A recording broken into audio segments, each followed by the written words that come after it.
Hi guys, welcome to the Headphone Show. For today's video, I have an interview with Sankar from Audeze that I did at CanJam New York. For those of you guys unaware, Audeze is a company that makes crazy high-end, high-performance planar magnetic headphones. And while their headphones normally come in at the higher price range, like the $1,000 plus stuff, they've recently been releasing a number of headphones that come in at a significantly more modest price. The recently released LCD-1 is a very popular, smaller form factor, more portable planar headphone that comes in right at around $400. And while that's been a very well-received headphone, it's also an open back. And I think everybody has been asking for a closed back version of the same thing. I got to ask Sankar about this, and he actually had an LCD-1 closed back prototype that he was showing off to us at the show.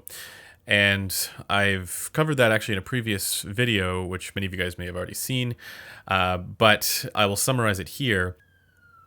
Well, now we got the cops after us again. They don't want us releasing information about the LCD-1 Closed. The LCD-1 Closed is going to be a wireless headphone that you can also plug in with USB or analog. This headphone won't have the custom head tracking stuff that their other wireless headphone, the Audeze Mobius, had, which is meant more for the gaming audience.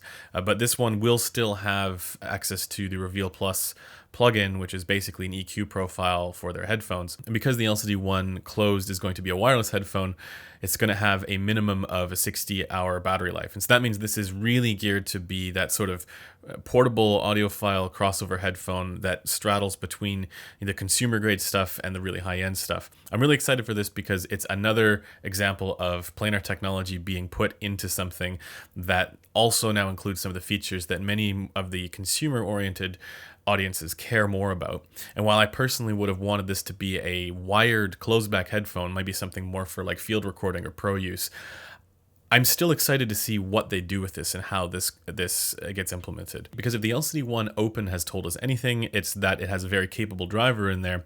And I'm told that the LCD-1 Closed is going to have a very similar driver. Now, obviously, it can't be the same one because they're closing it off for starters, but then they're also making it wireless. So they got to figure out how to add all that stuff in there without, impacting the sound quality. So it's a tweaked version of that driver, as far as I understand. And keep in mind that all of my comments here are still preliminary. We don't actually have a proper release date for it, and we don't have an official name yet for it either. It could be the LCD-1 Closed, but it could be something else entirely. But apart from the LCD-1 Closed, I asked Sankar a number of things about the rest of the Audeze lineup. One of the things that I think Audeze is really leading the charge on is the introduction of EQ profiles and digital signal processing for their headphones. Basically, they'll tune their headphones to sound as good as they possibly can, and then there are tweaks that can be done in software afterwards to simulate a certain room, to simulate a certain environment. And for us audiophiles, I think there's actually a really good reason to latch onto this approach, because I think it would allow for any headphone to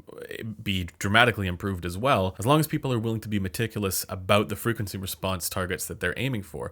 And I think Audeze is. They are trying to aim for a very specific sound signature with this stuff. So I'll let Sankar tell you all about that, and also just what he thinks about planar technology in general and how things are going to move forward in the future. Once again, let me know down in the comments if you like this kind of stuff. If you do, consider subscribing. If you don't want to do that, that's fine too. But without further ado, I give you Sankar from Audeze. So first question for you, Sankar, would be, you just released the LCD-1 recently.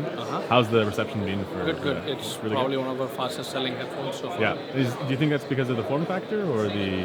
Both, right? Also accessibility, the price point is a little lower. And also it comes with all the software tools like Reveal Plus and stuff for mastering engineers. Do you think a lot of people are aware of the Reveal Plus, or is this still something that people... We are still rolling out as we iron out some of it. It's a fairly new product. It's also quite radical and radically different. I think there is a little bit of an educational thing that we have to do. So we had amazing reception during NAMM, and I think that will actually continue. It's a product for the long term, with custom HRTFs, custom rooms, all that stuff. So one of the things that I've always found interesting about the Reveal Plus, and not just in the LCD-1, but in the Cypher cables and all of this, is that it seems like Audeze is really pushing the boundaries on digital signal processing in audiophile headphones. Is this just part of what you think is the best design philosophy for getting ultimately to the best sound? It's not just our headphones. Almost every headphone will run into some physical limitations and stuff, right? So the question is, in some circles, people do not want DSP. Some, but when we talk to most audio engineers and sound engineers, they are very open to this idea. Yeah. So initially, if you look at it, our LCD-X still is one of our best-selling products, and almost, mostly we sell to the pro audio crowd on LCD-X, right? And even the LCD-1 to an extent. So, and the biggest problem in the pro audio world is all these guys are traveling all the time, right? And they need a reference sound quality that they can carry along with them. So that's the reason they started getting into our headphones in the beginning. And so after talking to them, our goal was to figure out how do we recreate the acoustics of a studio in a headphone, right? So what we were trying to do was, if you look at accurate reproduction of 3D audio, you have to put a microphone inside your ear, and then you get the room and the speaker, and the HRTF all in one file. But that's not a scalable solution, right? You can make it for few sound engineers in a few rooms, but it's not something that we can go sell to everybody. So what we wanted to do was, could we decouple that process? Can we make the room and the speakers independent of the HRTF? So that's how we ended up working with Embody on the custom HRTF solution. So we initially have released 2 rooms. I think Warren Hart's room in LA and Carlos Di Garza's room, and then also another studio space. Our goal is to have eventually other acoustic spaces like cars and other things, or clubs. So a DJ or somebody who's traveling in the hotel room can at least get an idea. It's not like we are saying you can completely get your studio, but we can at least make it the transition easier, so that when they take their final stuff to a studio, it translates very well. So that was the main reason. So when you guys are determining the frequency response for these different rooms, you're actually going to these rooms. Yes, and we work with the engineer. For example, Warren Hart or Carlos Di Garza's room. We went with them, we work with them to figure out it's, because see, many of them are customers, and we are solving a pain point for them, right? So they are happy to work with us, and they approve these things. So if you look at the result, plus you will have their information also in the room, and those kind of. I'm not fully sure if it's too audiophile centric at this point. I mean, that's one of the reasons we haven't pushed it too much into the audiophile realm, but I think there is a crossover. Right? That's what I'm thinking. So there is some people who are a little bit foot in both areas, and I think for them it will be very interesting. Do you see the industry kind of going in this direction where I was talking with Metal about this as well, where it seems like for a lot of manufacturers, they will release a headphone and then that's just the sound that it has, and they don't try and do any DSP. Whereas with you guys, it seems like we're going to get it as good as we can. We're going to make it whatever the frequency response ends up being, as good as we can. And then with the Reveal Plus, you can tune it. You can have that extra flavor for whatever Audeze. I think that's true for any headphone. To us, we didn't see any harm, because we want to make our headphone sound as good as out of the box, right? So we will put every effort to make it as good as possible. And then if there is some tools that we can release and people who are interested in it can use it, that's better for us, because also it gives us a stickiness factor. So it's there's a comfort in knowing that if you buy an Audeze headphone, you not only get the Audeze headphone, but you now have access to the way that all of the software and everything. And what I see it as a common R&D, right? So in fact, all these things started with a product we call Black Box. There's actually a thread on Headphone on it. Okay. So we made a full-fledged desktop class DSP box in I think 2014 or 15. And what you could do is you can go in. Pretty much it had a software tool with it, and you can, with a pencil kind of tool, you can pretty much draw any curve you want, and it'll basically compute the difference between that curve and the headphone curve and do a convolution and actually run it in DSP in real time. That's fascinating. And we actually, but it was part of our R&D thing.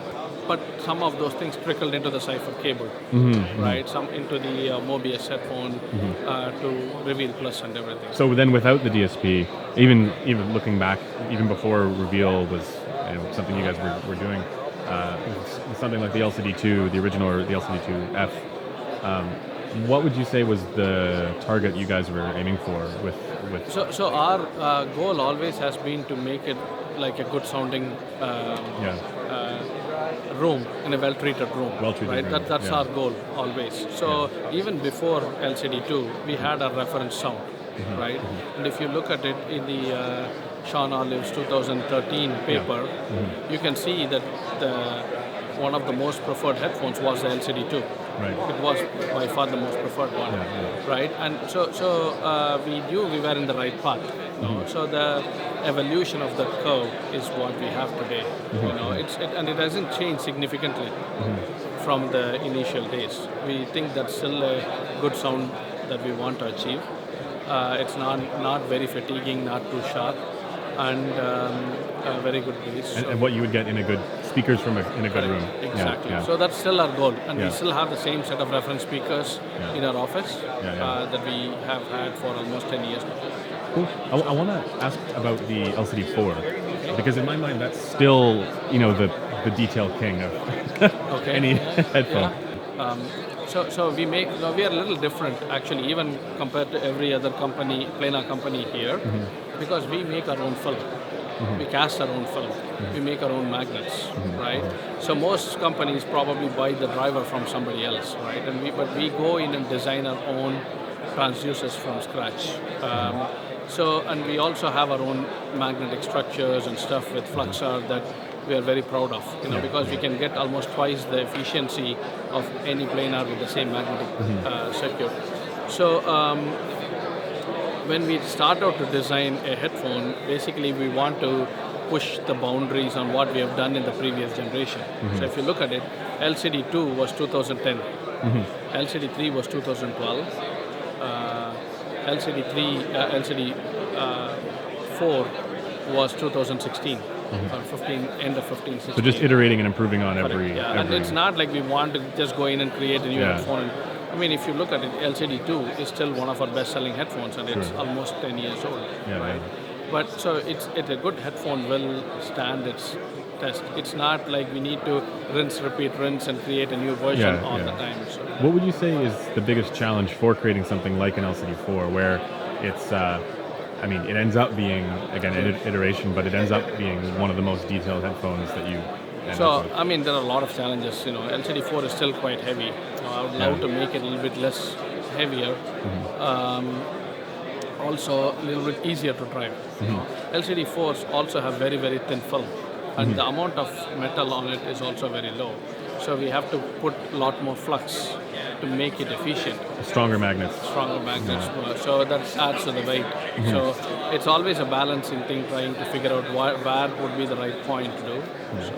Do you, last question, do you, where do you see the upper end of like high-end flagship headphones going as far as performance? Like, do you see now the LCD4 as something that you'd want to iterate on and do the next step? We will always try to do keep going. We will always come, so at any point we are always running 6 to 8 R&D projects with Audeze. And many of them we never release them, right? But some of them are really quite different from what we have done. What you're saying is there's more to give still from nanoscale planar tech as far as performance. It's very there's a lot more things that you could do, and even so the LCD2, even the original LCD2 was a little bit ahead of its time. The diaphragms were very thin, even in the original LCD2. And I see even now the newer planar, some of the other things are still way more heavier. Right? So there's plenty of room for innovation, and also we would like to make planars more and more efficient, because with Bluetooth and other things, we want to get. It's not possible to compete with phone speakers in terms of efficiency, but we want to at least get close to it. In one of our new headphones, we get almost 60 hours of battery life easily. So those kinds of that'll be exciting. Alrighty, well, thank you so much, Sankar. We'll let you get back to it.